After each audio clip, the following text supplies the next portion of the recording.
Have you ever been to Equiterra? Well, it's a place where women are equal to men, or slightly better than men, where men and women are equally represented in political offices, corporate boardrooms, and on factory floors. It's a place where men recycle their yucky, toxic masculinity at the Toxic Masculinity Recycling Plant.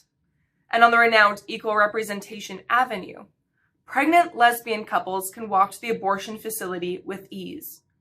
Now, thank God Equiterra isn't real.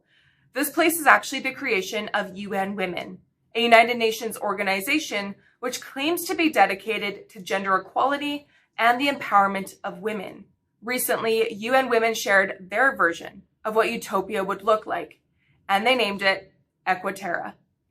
This bizarre creation is in its essence the imaginative homeland of all Marxists.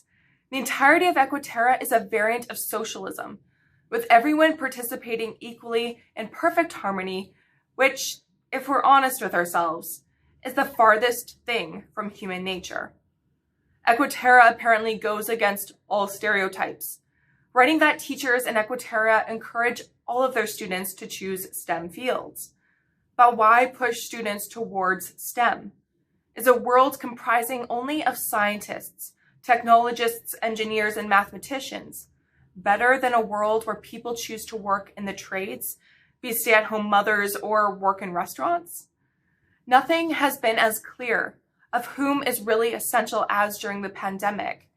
It hasn't really been mathematicians, but those who stock shelves and truck drivers.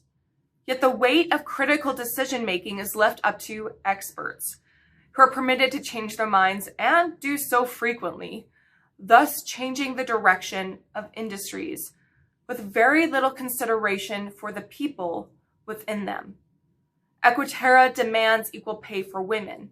They even have Equal Pay Street, which houses women in a boardroom above a childcare center, beside a bin labeled glass ceiling shattered.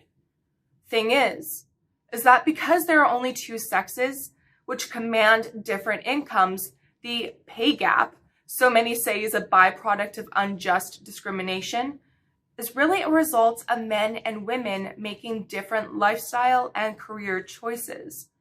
If Equiterra were really a true representation of where the world should be going, men should actually be getting paid more, but that's for another day.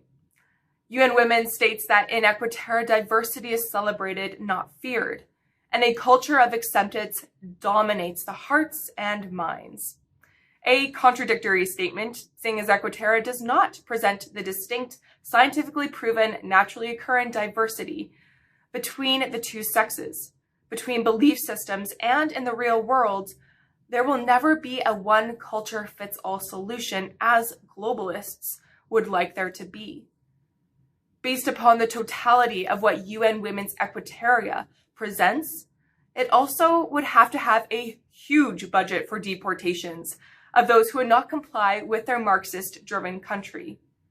It's easy to pass off UN Women's Equiterra as just some kind of irrelevant joke. But UN Women, as well as other UN organizations, whether we like it or not, possess immense influence globally.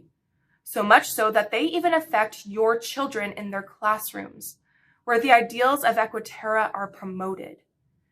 In Equiterra, dogma is king, democracy is dead, and facts are oppressive. There's no room for true diversity, as anyone who believes the same Marxist jargon that is being taught at present on college campuses are the same ones the minority voices in society that have been given a megaphone to shout them.